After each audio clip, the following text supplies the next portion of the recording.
عاملتك ابن غشي لا تزعل عليا، بدي توقيعك والله بكاميرا ترفيهية، ما بدها كثرة حكي مقالب فورية، لو مهما كنت ذكي دق مية مية.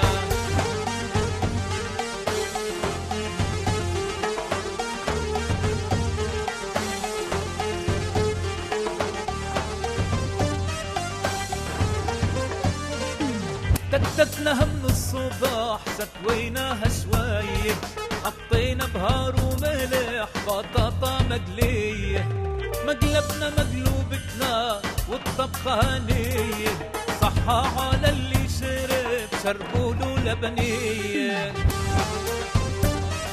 لو مهما كنت فتح المقلب عايدايا، سهرتنا طول الشهر لحد الفجرية، يرافقنا ضو القمر معاكم ليلية، نيانو يلي اختصر السهرة رمضانية.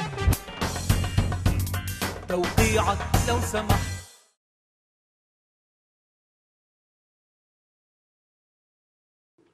شو اخبارك؟ الحمد لله. ان شاء الله تمام. كيف المرأة وكيف الاولاد؟ والله ماشي الامور. كيف شغلك؟ الحمد لله الله يخليك.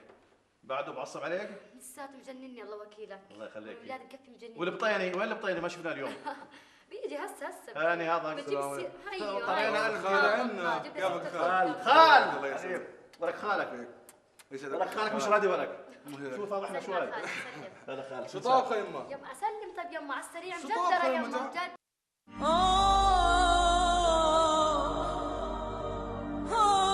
اتقوا الله اتقوا الله مكفي.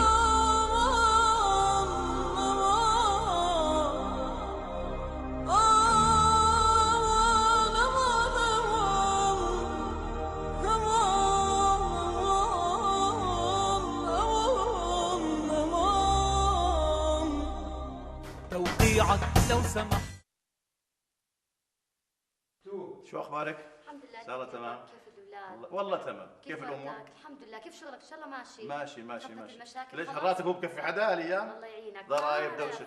شو اخبارك؟ وين البطيني؟ هسه بيجي جيب سيرته هسه رح يجي موعد ترويحته. السلام عليكم. هي جبنا ست برضو خالي عنا يا محاسن الصدف. كيفك خال؟ عيب يا زلمه طلبيه كيفك شلون؟ انا خالي دام فضحنا. اذا ما لا خربت الهاب. عيب يما خالك يا زلمه. ايش المره؟ يما تفضل. شو طابخه؟ طمن يما ما انسى.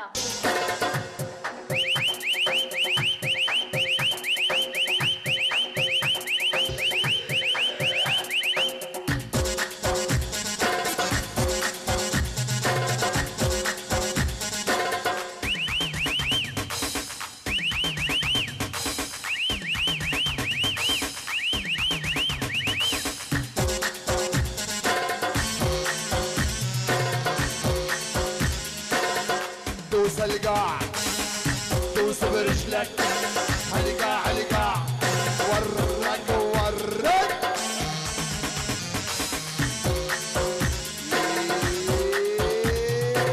يا خيا اسمع جديد. سالم عربي يا حسين بك يا ايمن.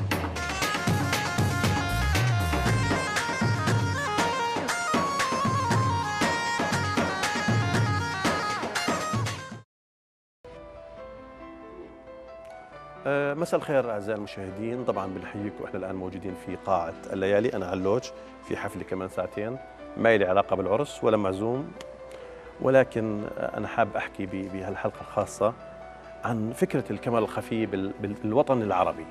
يعني فكره الكاميرا الخفيه بلشت بالوطن العربي، اول كاميرا خفيه صورت كانت بعام 1982 عن طريق النجم الكوميدي المصري الراحل فؤاد المهندس، كان هو يعد ويقدم البرنامج، وكان يقدم معه يعني بتوقع شاب اسمه يسري، شاب آخر، فنانين يقدموا لأول مرة. طبعا الشرط بالكاميرا الخفية أنه الفنان اللي بده يقدم الكاميرا الخفية بده يكون شخص غير معروف بالبداية على أساس ما ينكشف المقلب بداية، أو إذا كان فنان معروف بده يكون متخفي سواء بشنب أو باروكة أو قناع زي ما شفنا بالبرامج اللي بالأخير.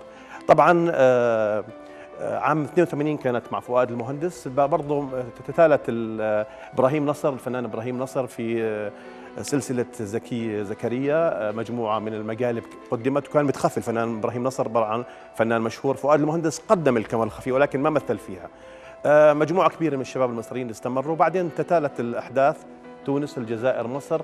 بالاردن كانت اول كاميرا خفيه تقدم بحسب معلوماتي البسيطه هي من الفنان القدير الله يشافيه الفنان ربيع شهاب. ربيع شهاب قدم برنامج اسمه وراك وراك، وبتوقع كان ببداية الثمانينات.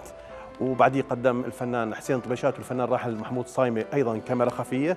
الإعلامي بسام الرقاد بنوجه له تحية صديقنا وأخونا قدم برضه كاميرا خفية.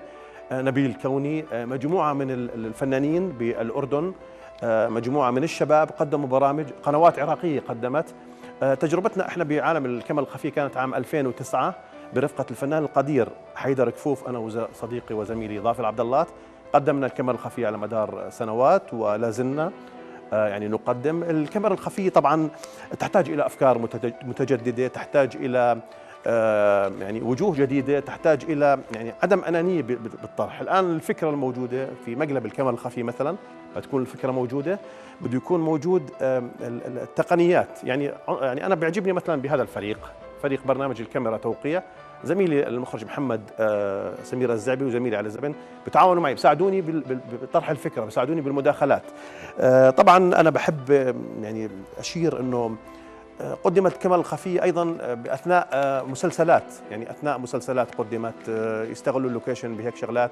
قدمت في أكثر من جانب، قدمت يعني في لقاءات مباشرة، لقاءات عفوية، كانت شغلات جميلة جدا. طبعا أنا بحب بهالحقيقة بهالمناسبة أشكر، أنا بعتذر لأني مريض شوية، أشكر كل من ساهم معنا. هذا البرنامج يقدم مش عن طريق شركة فنية ولا في شركة منتجة ولا في سبونسرات ولا في رعاية ولا شيء. شركة سميناها إن شاء الله رح نسجلها بالمستقبل شركة فزعة للإنتاج الفني.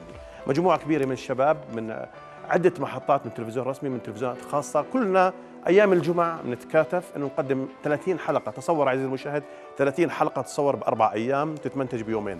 تحية حب وتقدير للجميع. يعني هدفنا نقدم فن ملتزم، نقدم ابتسامة على هالشاشة، نضل دائما متواجدين على الشاشة، شاشتنا الأردنية. ونتأمل من عطوفة مدير عام مؤسسة إذاعة التلفزيون ومدراء وأصحاب القنوات الخاصة يعني يكونوا متعاونين بكل شيء. أمثال هالشباب اللي هم بيمثلوا فزعة، بيمثلوا شركة فزعة للإنتاج الفني اللي مش موثقة ولا مسجلة ولا عندنا لا ضرائب ولا رسوم ولا غيره. إحنا بنقدم فن ملتزم ما وراء أي هدف لعلم الله إلا أنه يكون الفنان الأردني متواجد. كل عام وأنتم بخير، ويعني نتأمل تضل كل أيامكم سعيدة وابتسامة، ونتأمل إن الله أعطانا الصحة والعمر إن شاء الله. نلتقي السنة الجاية ببرنامج جديد واسم جديد وأفكار جديدة برفقة الزملاء والأحبة يعني. وكل عام وأنتم بخير. يعني بكرة العيد إن شاء الله، يعني بتأمل إنه أيامكم كلها أعياد. كل عام وأنتم بخير ومشغولين. أنا بدي أنزل أجيب سميد وشغلات طيب، الناس بتجهز للعيد بالتأكيد.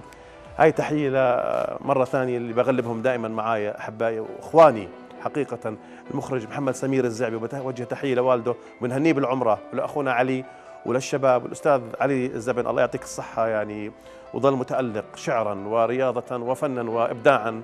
شكرا جزيلا. كل عام وأنتم بخير، تصبحوا على ألف خير.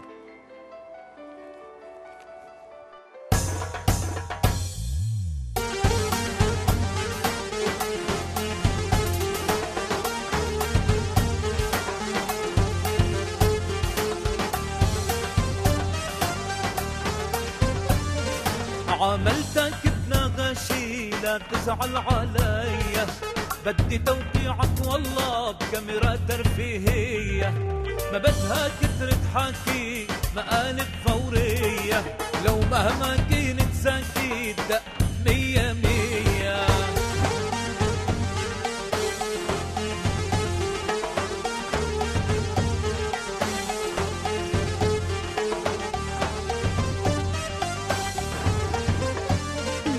كتتناها من الصباح ستويناها شوية، حطينا بهار وملح بطاطا مقلية، مقلبنا مقلوبتنا والطبخة هنية، صحة على اللي شرب شربوله لبنية.